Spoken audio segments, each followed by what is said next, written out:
Assalamualaikum warahmatullahi wabarakatuh. Waalaikumsalam warahmatullahi wabarakatuh.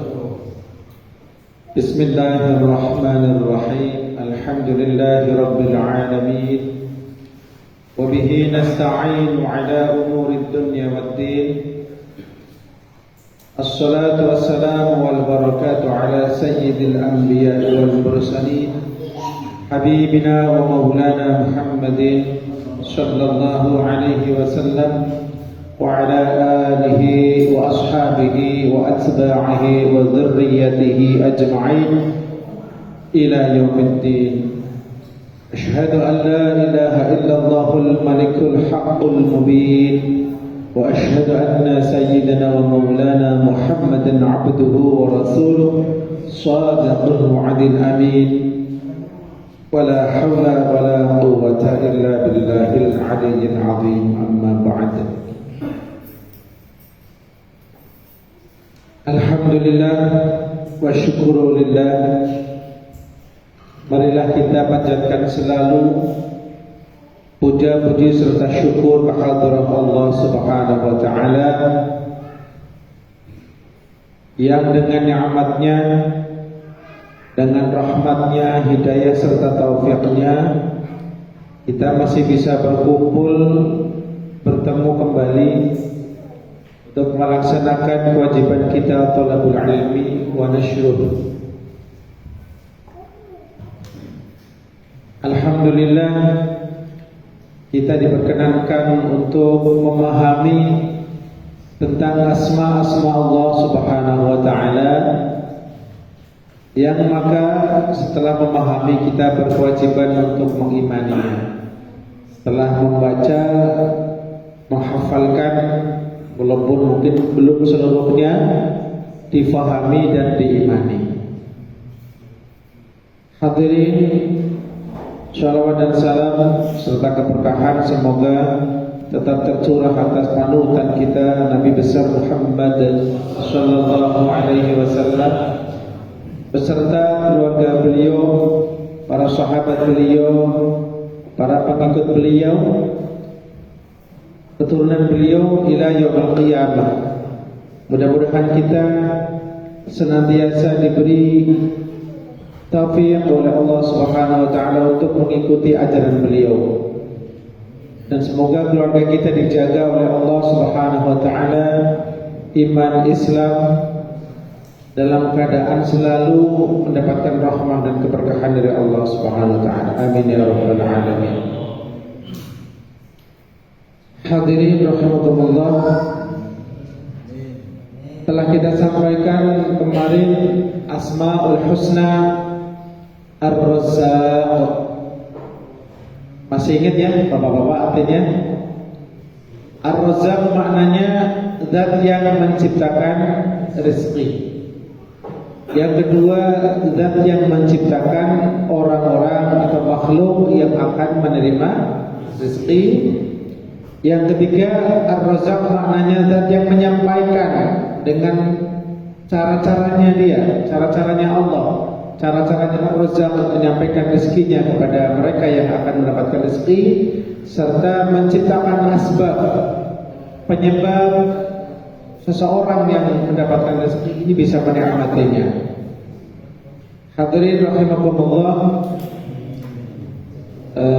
sampai mana bahasanya? Hanya sampai di situ atau sudah lebih? Sampai mana? Oke, saya Nabi Musa mau dakwah, ingat keluarganya, bisa makan enggak ya? Oh iya, sama bapak-bapak sama. Jadi Allah Subhanahu wa taala itu bukan iseng-iseng menceritakan tentang kisah-kisah nabinya di Al-Quran. Nabi juga enggak asal-asalan aja menghibur umatnya dengan cerita-cerita saudara-saudaranya para nabi. Tapi di situ ada pelajaran untuk kita semua. Bahkan mereka ada yang kita anggap salah, padahal kita lebih salah, Pak. Ya. Kita anggap Nabiullah Adam alaihissalam, kita anggap mungkin salah, tapi kita lebih lebih salah. Nah, kalau bagaimanapun kita harus yakin, maka Nabi Musa alaihissalam tidak pernah kehilangan tawakal kepada Allah tentang masalah keluarganya. Jadi jangan dianggap cerita kemarin menggambarkan Nabi Musa ini akhlaknya kurang baik, berarti dia masih gak percaya kalau Allah mau menjamin. Bukan. Tetapi Nabiullah Musa alaihissalam ingin mendapatkan tambahan namanya hakul yakin, agar musyahadah menyaksikan inilah Allah Ar-Razzaq yang menciptakan rezeki, menciptakan penerimanya, menyampaikan dan membuat sebab kemudahan dalam menikmati rezeki Allah Subhanahu wa taala. Jadi kita tidak boleh menghina atau meragukan tentang kemaksuman dan kemuliaan para nabi, termasuk dalam kisah Nabi Musa alaihissalam. Hadirin pecinta kopi rahimakumullah. Alhamdulillah. Ini dia aminnya rahimakumullah, pecinta kopinya. Oke, santai aja Pak ya. Ini rasanya perutnya udah penuh sekuat sepertinya. Mudah-mudahan nggak apa-apa, sambil santai, sambil merem boleh. Yang penting denger, ya. Yang penting nggak apa-apa. Soalnya di kopinya udah mulai berkurang, udah mulai diminum ya, alhamdulillah. Hadirin, jadi setelah kita tahu, udah paham nih, Ar-Razzaq Maha. Kita singkat yang Maha Pemberi rezeki. Kemudian sudah disyarah kemarin dijelaskan. Maka berhubungan dengan rezeki, apalagi rezeki yang belum nyampe ke kita, maka manusia itu mempunyai tingkat kepasrahan, tingkat tawakal. Tawakal itu artinya kepercayaan yang kuat kepada Allah Subhanahu wa taala tentang masalah rezeki yang akan dia dapatkan. Jadi dalam hal tawakal tentang rezeki ini manusia ada 3 kelompok tentang tawakal. Ada tingkat. Nanti bapak-bapak mohon diperhatikan supaya sekali ngaji jos masuk ya, bisa menjadi akhlak kita. Nanti kita pilih yang mana nih yang kira-kira pantas untuk kita yang bisa kita lakukan. Yang pertama adalah orang-orang yang tentang masalah rezekinya dia udah ngaji Pak, udah ngaji sangir hikmah. Ya, bapak-bapak udah ngaji Pak ya? Iya. Yang pertama, golongan pertama ini orang udah tahu Allah Maha Ar-Razzaq, Maha Pemberi rezeki. Tetapi hatinya ini masih menganggap bahwa rezeki ini akan sampai ke dia kalau melalui sebab atau penyebabnya adalah makhluk. Contoh, dia kerja rajin dia, tiap bulan ada yang mingguan, ada yang 2 minggu sekali dapat gajian. Setelah dapat, dia senang. Nah, alhamdulillah nih kita dapat rezeki. Tapi hatinya mengatakan, kalau saya nggak kerja dari dulu, wah saya nggak bisa makan nih. Gitu. Padahal udah ngaji sesakir hikmah. Diraba sendiri Pak, maaf ya. Nah, jadi kalau tersinggung saya mohon maaf. Kalau nggak tersinggung berarti tebel hatinya, tebel hijabnya. Nah, nanti cek ya. Yang pertama orang yang dia merasa tidak akan bisa hidup, tidak akan bisa normal kehidupannya kalau dia nggak kerja, nggak dagang dan sebagainya. Jadi pokoknya begitu di PHK umpamanya dia mati saja nih, keluarga saya mau makan apa nih? Nah, orang seperti ini pada hakikatnya dia tidak punya tawakal sama sekali, karena seolah-olah dia menuhankan pekerjaan. Karena kalau nggak bisa dapat nggak bekerja, dia berarti nggak dapat rezeki. Nah, ini sesungguhnya orang-orang seperti ini sama sekali tidak tawakal, karena dia menganggap yang mencukupinya dia adalah pekerjaan, dagangnya, jasanya. Nah, bapak-bapak jangan di situ, naik ya, jangan di situ. Posisi ini orang-orang yang hanya ngaji saja tapi kurang mengimani. Orang yang semacam ini pasti orang yang hanya mendengar Ar-Razzaq, Maha Pemberi rezeki, hanya di otak, tapi hatinya nggak masuk itu, nggak bisa meyakini. Kalaupun keyakinan ada, hanya sebentar terus hilang. Nah, kita memohon pada Allah, mudah-mudahan keyakinan Allah yang membuat rezeki, yang menyiapkan orang-orang, menciptakan orang yang akan menerima rezeki, menyampaikan rezeki kepada yang berhak atau kepada yang dikasih rezeki, dan memudahkan, menyebabkan orang mudah menikmati rezeki. Keyakinan ini jangan sampai hilang, harus ada terus. Ini yang pertama ya. Jadi seolah-olah dia ya hidup dia harus kerja, hidup dia harus begini. Nah, orang seperti ini pendapatnya ini udah batil, udah salah. Karena apa? Nggak selamanya orang dapat rezeki dari pekerjaan. Kita lihat banyak sekali terjadi. Ada dalam ajaran agama kita dan ajaran agama yang lain, ada namanya memberi hadiah, ya, bantuan dan sebagainya. Nah, duduk di rumah, bansos turun, bisa kan? Diundang tahlilan gak datang, tapi berkatnya mau. Tuh dapat rezeki tanpa berangkat ke tempat tahlilan. Berarti nggak harus tahlilan. Artinya apa?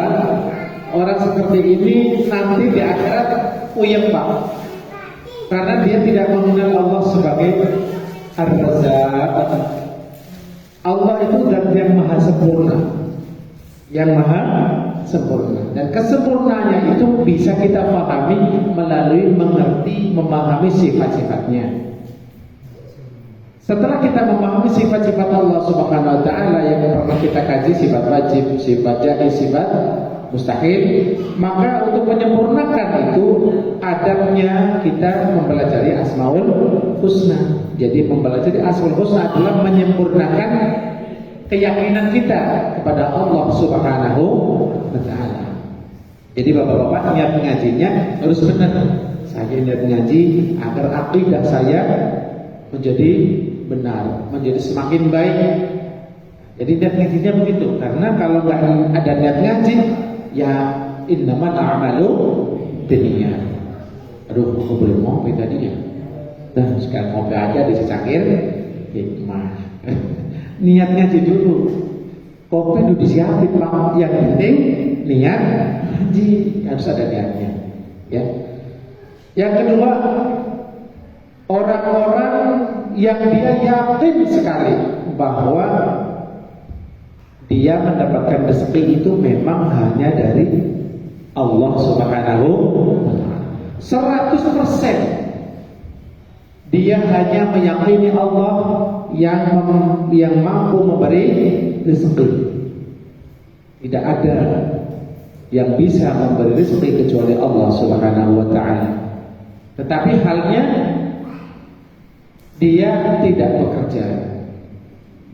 Dia hanya ibadah saja. Yakin, Mas kok nggak kerja? Nanti makanya gimana? Dari Allah, oke? Kalau memang benar, dia termasuk golongan yang kedua, orang yang tawakal, tetapi tidak bekerja. Mungkin ada apa enggak bapak-bapak ini saya nggak tahu. Itu kedua udah tawakal namanya. Dia yakin Allah memberi rezeki. Tanpa sebab pun Allah mampu, ya betul. Dan dia tidak mau bekerja. Mungkin karena dia sudah memutuskan untuk hanya beribadah saja.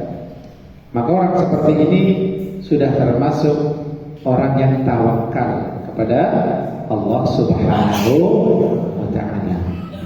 Karena dia sudah meyakini Allah yang Maha Memberi rezeki. Tidak ada yang mampu memberi rezeki kecuali Allah. Tetapi dia tidak mau berusaha, tidak mau bekerja. Ya nanti dilihat. Kalau jadi tanggungan orang banyak, bagaimana keadaan dia? Ya.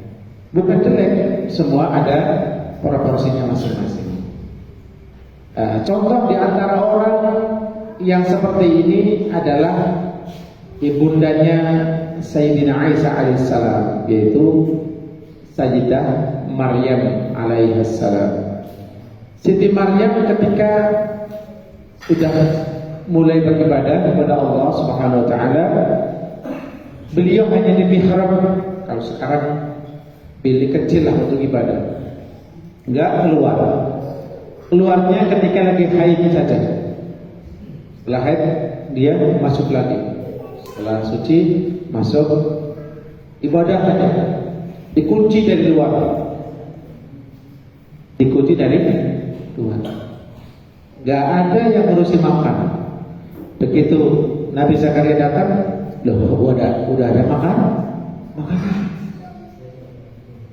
Nah, ditanya oleh Nabi Zakaria, kenapa ada makanan? Ini dari mana? Kata Siti Maryam, ini adalah rezeki dari Allah Subhanahu wa ta'ala. Dikunci dari luar, Pak. Yang pegang kunci itu Nabi Zakaria.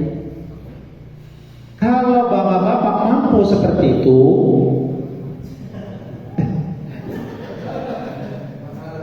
ya, kalau mampu silakan, yakin full, ya. Kira-kira doa, ya Allah, kita pisang goreng, blak, pisang goreng, minta bakso, blak, minta mie apa sih namanya? Kecok, blak. Ini sebenarnya kurang ya Allah, blak. Silakan. Gak usah kerja ibadah aja. Gak punya istri, gak punya tanggung. Kenapa silakan? Ya karena memang seperti itu. Orang yang sudah gak punya istri, gak punya putra, gak punya tanggungan, dia sudah gak ada kesibukan apa-apa. Kalau dia tidak ibadah malah jadi nganggur, ngomongin orang macam-macam. Jadi dosa aja, udah mendingan ibadah aja. Tapi bapak-bapak punya tanggungan kan? Itu yang keberapa? Kedua. Itu bagus, udah tawakal benar-benar pada Allah. Kemudian yang ketiga adalah yang paling tinggi, orang yang dia keyakinannya yakin bahwa Allah adalah Zat yang mampu memberi rezeki. Mutlak hanya Allah Subhanahu wa ta'ala. Tetapi dia tidak meninggalkan ikhtiar, tidak meninggalkan kewajiban mencari nafkah. Akan tetapi hatinya sama sekali tidak menganggap bahwa pekerjaannya itulah yang mendatangkan rezeki, yang menyebabkan dia bisa hidup dari rezeki itu. Jadi kalau dia tanggal gajiannya tanggal 1, maka tanggal 20 sampai tanggal 31 dia tidak menunggu gajian. Karena apa? Dia yakin rezeki dari Allah Subhanahu wa ta'ala. Susah apa kira-kira Pak? Enakan yang mana? Yang kedua, yang ketiga? Semangat sama ya. Yang pertama nggak doa blok nggak langsung ya. Yang ketiga, ya nggak mungkin ya. Kelihatannya kalau tanggal 20 udah banyak pun. Tapi kita harus berusaha. Ini susah tapi itulah perjuangan. Kita hidup ini lagi diuji. Alladzi khalaqal mauta wal hayata liyabluwakum ayyukum ahsanu amala. Inilah kenapa bapak-bapak ini dihidupkan, karena bapak sudah menyanggupi untuk hidup. Kok menyanggupi? Iya, bapak-bapak udah siap hidup untuk beribadah kepada Allah. Siap. Ya Allah, saya sudah dibayar. Udah diingetin itu ya, untuk beribadah kepada Allah Subhanahu wa ta'ala. Ya kita harus siap berjuang. Saya nggak ingat Pak Ustadz, makanya diingetin. Dulu kita semua berdoa Allah untuk menyembah Allah. Makanya kita dihidupkan. Nah, diuji oleh Allah Subhanahu wa ta'ala. Oke, paham Pak ya? Itulah derajat yang paling tinggi. Dia dengan mesin dengan setir, dengan macam-macam pekerjaan, dengan cetok, dengan macam-macam. Tapi hatinya ini saya hanya ikhtiar, rezeki dari Allah. Kalau saya enggak bekerja di sini pun Allah mampu memberi saya rezeki. Paham ya? Iya, jadi itu yang tertinggi. Berarti Siti Maryam enggak ini ya. Derajatnya kedua kurang tinggi Pak ya? Hah? Itu menurut Bapak-bapak gitu? Enggak. Ketika Siti Maryam alaihissalam sudah hamil, oke, keluar dari mihrab, udah nggak ada lagi yang istilahnya disiapin hidangan dari surga oleh Allah, udah lain. Dia naik ke makom ketiga. Apa yang terjadi ketika beliau melahirkan? Disuruh oleh Allah Subhanahu wa taala untuk menggoyangkan pohon kurma. Maka kurma itu akan jatuh di depan, akan dekat, bisa kamu petik cepat. Paham? Ikhtiar. Tapi dia yakin, beliau alaihissalam yakin bahwa rezeki dari Allah. Kalau Allah nggak menyuruh dia untuk menggoyangkan itu, beliau Siti Maryam tidak akan melakukan itu, karena dia hanya melakukan atas perintah Allah Subhanahu wa taala. Maka dia ikhtiar. Jadi beliau naik makom yang tertinggi, yang ketiga. Sekarang saya tanya, ada nggak nabi yang ngatur Pak? Tidak ada. Nabi Sulaiman saja yang raja kerja. Ayah andanya sendiri raja Pak, tapi nggak pernah makan duit kerajaan, nggak pernah dapat, nggak pengen ngasih keluarganya uang kerajaan, nggak mau. Ini kerajaan saya memang, tetapi ini harta untuk rakyat. Mudah-mudahan pemimpin kita seperti itu semua. Ini bukan kritik tapi mendoakan. Allahumma amin. Tolong videonya jangan dipotong ya. Jadi ketika itu Nabi Allah Daud alaihissalam bingung, beliau ini harta kerajaan bukan punya saya, punya siapa? Punya rakyat. Harus ke rakyat. Saya rajanya, minta kerjaan sama Allah. Ya Allah beri saya pekerjaan. Doa maksudnya, mohon sama Allah Subhanahu wa taala. Tapi nggak ngelamar Pak, nggak ngelamar kerjaan, ya karena ngelamar sekarang pakai duit. Kontrak lagi. Mudah-mudahan lebih baik kerjaan sekarang lah. Allahumma. Kemudian Allah Subhanahu wa taala memberikan mukjizat kepada Nabi Allah Daud alaihissalam. Ditundukkan besi kepada beliau. Mau bikin campur, tinggal ini tepuk gimana caranya lah. Mau bikin panci atau apapun, panah tombak dari besi pakai tangan deh. Nah, itulah Nabi saja bekerja. Jadi kita harus bekerja. Saya bekerja Pak. Saya punya pekerjaan juga ada. Ini kewajiban saya ngajar Anda semua Pak. Dan kewajiban Anda ngaji Pak. Ini bukan pekerjaan saya, ini kewajiban saya. Paham Pak? Ya, karena kewajiban ya harus dilaksanakan. Nah, jadi itulah tingkat-tingkat tawakal kepada Allah Subhanahu wa taala dalam hal rezeki. Shallallahu ala Nabi Muhammad. Sekarang bagaimana akhlak kita? Ya, kita berakhlak dengan Ar-Razzaq. Yang pertama kita harus meyakini dengan benar-benar bahwa Ar-Razzaq itu memang hanya Allah. Kita nggak bisa berakhlak menjadi Ar-Razzaq, nggak bisa. Kalau nama doang boleh, Abdul Razzaq, boleh. Razzaq. Namanya siapa? Rojak. Oh aslinya Abdul Razzaq. Tetapi kita nggak bisa. Yang bisa adalah kita meyakini bahwa yang punya sifat ini murni hanya Allah Subhanahu wa taala. Kalau sudah yakin bahwa Allah saja yang punya sifat seperti ini, Asmaul Husna Ar-Razzaq, maka bagaimana kita selanjutnya? Yang pertama, fala yantaziru rizqa illa minhu wa la yatawakkalu fihi illa alaihi. Kalau tadi yakin, beriman, maka setiap keimanan dan keyakinan akan menimbulkan pola pikir karakter kita. Sebagaimana pernah saya sampaikan, kalau kita tahu sifat api, maka api yang besar kita akan menghindar. Kalau api yang kecil dengan rokoknya yang kita pakai ya Pak ya. Api yang besar makin kita pakai. Kalau lapar kita tahu sifat nasi, sifat mie bikin kenyang, bolehlah. Kalau batu jangan kita makan. Karena kita yakin Allah Maha memberi rezeki, maka yang pertama fala yantadir rizqa illa minhu. Yang pertama, tidak menunggu rezeki kecuali hanya dari Allah Subhanahu wa ta'ala. Pernah melihat ada pabrik yang bangkrut Pak? Pernah. Banyak sekali melihat pandemi ya. Udah harusnya gajian, udah mengharap, karena kita ngarapnya dari orang, dari mana? Kecewa nggak Pak? Bulan ini nggak digaji, mundur sampai 1 bulan, 2 bulan, 3 bulan, putus akhirnya, udah nggak dapet apa, nangis. Isinya apa? Suudzon, hasut hati kita. Karena Pak, kita hanya mengharap rezeki dari makhluk. Kita kasut, udah kita ngomong yang macam-macam. Pabrik yang orang macam-macam. Karena apa? Karena kita mengharap rezeki dari selain Allah.